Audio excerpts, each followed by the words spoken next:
Jaro. Patangkad pa sa kanya yung baka na pinibenta niya. Oh. Pati yung mga lahi niya po yung magagandang lahi. Ano? Jaro, ako yung tatanong ulit sa inyo. Siyempre may mga bago manonood natin. Matatanong ko lang po. Ilang taon na po kayo nagbabaka? Nasa mga 5 na siguro. 5 taon natin. Pero kumbaga isa ikumpara sa mga magbabaka dito, kumbaga bago pa rin kayo sa ano. Sadya, yung may mga pero wala na yung mga tiyuhin namin dati sadya mga magbabaka dito, magkakapatid. Sadyang ang mga lahi niyo po yung mga magbabaka. Oo, yan, magkakapatid nila, magbabaka, yung mga magulang, ama. Sila mga nauna na magandang hapon mga Talongs TV. Nandito tayo ngayon sa Barangay Mangas, Padre Garcia, Batangas. At tayo po ay napabisita ulit dito kay Boss GR Kumiya. At ngayon po ay marami po siya mga bakang binibenta dito. Meron din malalaki mga baka, yung mga matataas na mga baka. Kaya samahan niyo ako sa ating video dito sa ating cattle farm visit, mga livestock visit dito sa Padre Garcia, Batangas. Kung bago ka pa lang sa aking channel, mag-subscribe ka na para like ma-updates na upload ng video dito sa ating cattle farm visit. Sama-sama tayo manood sa video na sa araw nito. Ang mga Talongs TV, na dito tayo kala Boss GR. Tayo po ay nag-visit ulit sa kanila mga baka. Si Boss GR. Boss GR! Ito po yung si Boss GR. Boss, ito po may mga magandang hapon po. Magandang hapon. Ito may mga baka si Boss GR dito na malalaking baka. Boss, ito boss si mga ganadorin ba ito mga to? Mga pang ganador. Saan po itong mga lahi na ito mga to? Hindi, gano'n na din. Crossbreed ng Brahman at saka Brahman po. Mga galing lugar po, saan kaya lugar ito mga ano na din dito? Patubo na din dito sa Batangas. Batangas po? Batangas din. Mga Batangas. Tingnan natin to. May malalaki mga. Ito yung nakita natin ng mga nakaraan pero hindi natin natanong kay Boss GR. Tingnan yung lalaki ng mga baka niya dito. Yan. Sabihin ito po yung mga Indo-Brahman, ano? Indo-Brahman breed. Ang lalaki oh.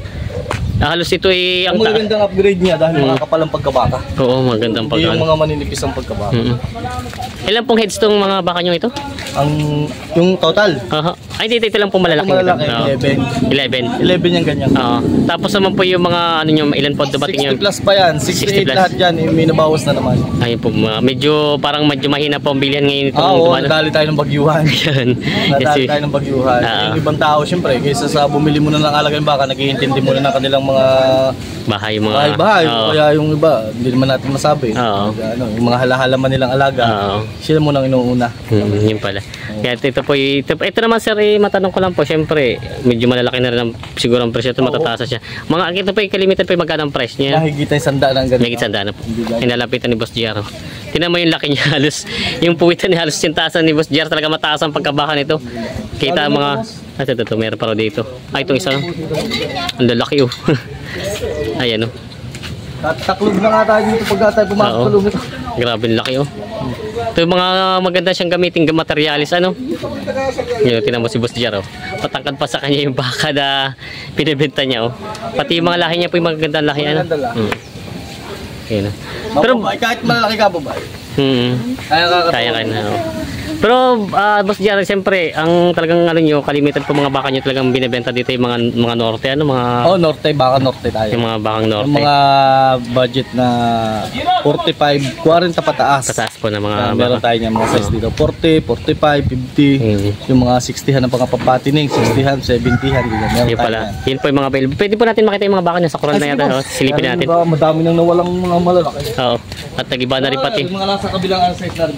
Ito mo na daw. Mapakita ni Boss GR. Marami pa sila, mga 60han para itong mga baka nilang ito. Tapos 11 heads naman yung malalaki. Ito. Ate boss, ang ganda eh. May lang ako sa 80 halos. May gitong 80 lang daw itong ganitong kalalaki. Hindi nga rin sa bili sa klase ng pagkabaka. Malaki naman itong pagkabaka niya. 70han na. Halos yung laki siya pero mas mura ito, no? Mas mura-mura. Depende sa kuha nyo nga. Kuha nga, bagka mura-mura ang bili, mura-mura ko din binibigay. Ayun pala. Para babalik hindi yung... naman napapanayo na mura nga. Oo. Sa tingin ni tama, minsan ay tinatamaan. Sumasala din ang presyo ng kuha. Wala naman nakaka-perfect dito. Oo. Ito maganda ito, maganda.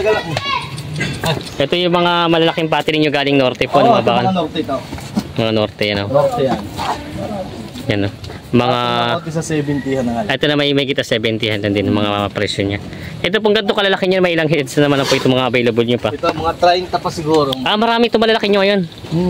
At nabanggit niyo pala sa akin nakaraan, ang naubos niyo yung maliliit. Oo, madaming namili maliliit. Yung mga halimbawa nagbenta ng malalaki, mga 100 na ng presyo ng matataba.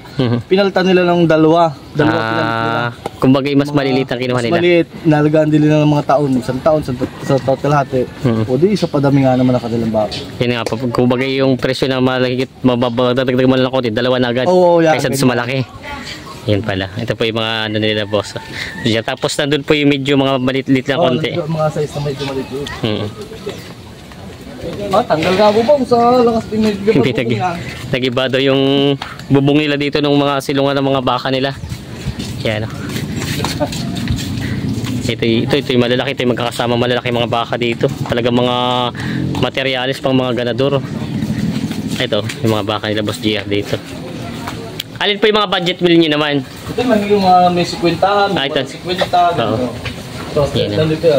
Marami pa nga pala ito. Ito yung mga may 50 tapos may... Wala 50. Bawa 50. Meron naman dito, kahit ang higit na konti sa 6 na po. Ito may 6 na po naman daw mga presyo ng mga baka na Boss GR. Ito sir, ito siguro mga medyo mura-mura na yung mga budget meal. Ito.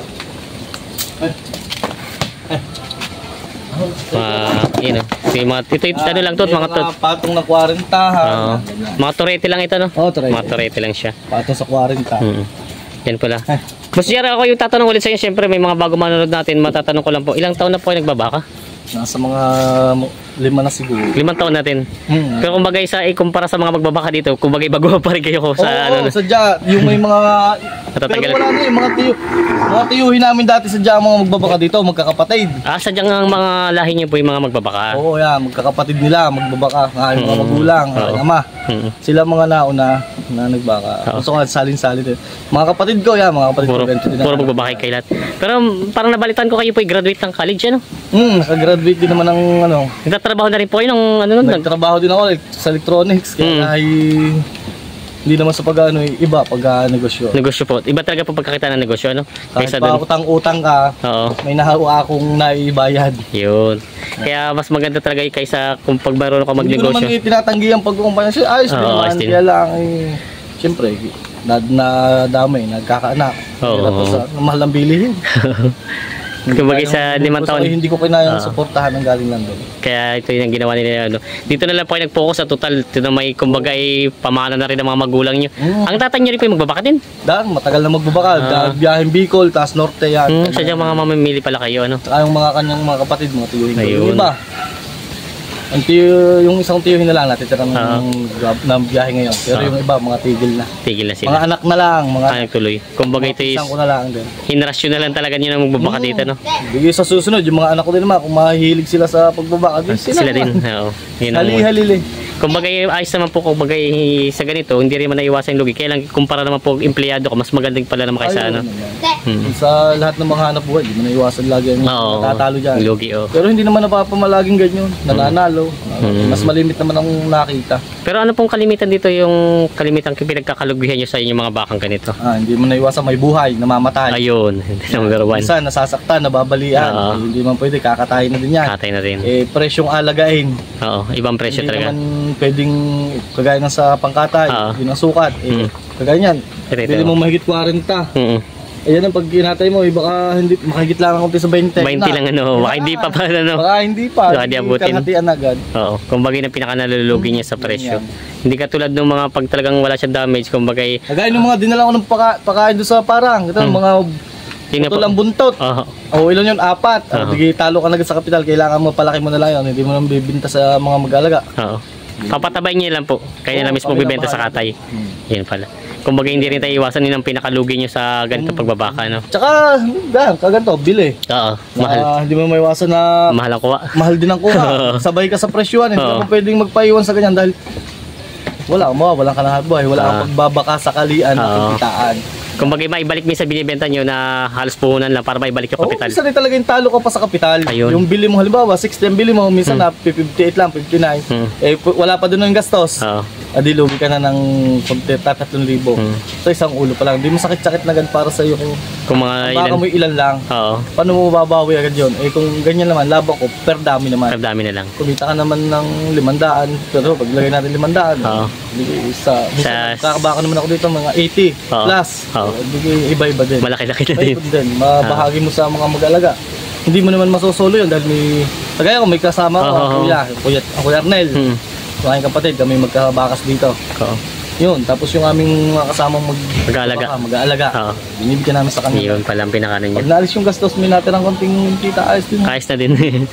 Yan, ito ba? Ganun lang naman negosyo. Pag mura-mura sa dyan, bili mo, kumita kayo 1,000 isa. Tumutubo na maganda-ganda naman.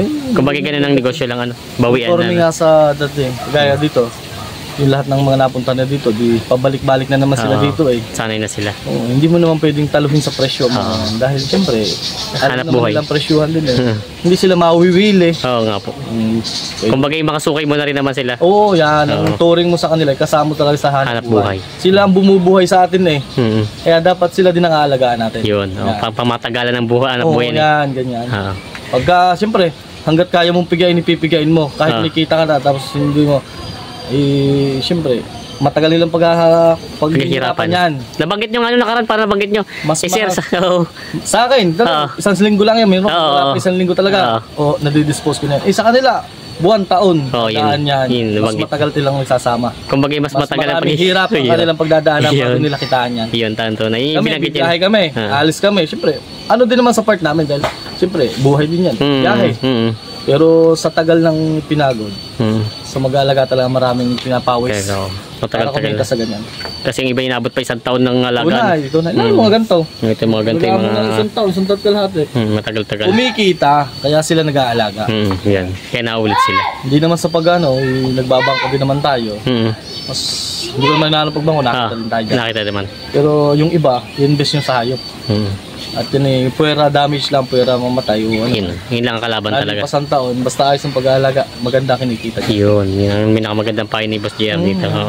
Basta magandang katulad din ang banggit ni tatay, matanda dito nagpunta sa inyo, yung namili sa inyo. Oo, sabi kahit mahal. San Luis. Oo. Ayan, tanyo kilalang binabati ko kung mapapanood ulit. Salamat po sa inyong lahat, mga taga San Luis. Nakarating po kayo dito sa amin. Ayun. Kasi nabanggit niya kahit mahal ang bili mo kaya mura, kung hindi mo naman naalagaan ng ayos wala din. Tama. Meron nga mura, tama ang bili mo. Ang pag-aalaga mo naman ang mali, di ba natin? Ayun. Sa panahon ngayon, swerte ka na kung makakabili ka talaga ng mura. Kami lahat, kami mga inaano ko na sa aming lahat ng biyahero. Wala naman basta, yun din ang hanap namin, makabili kami ng mura.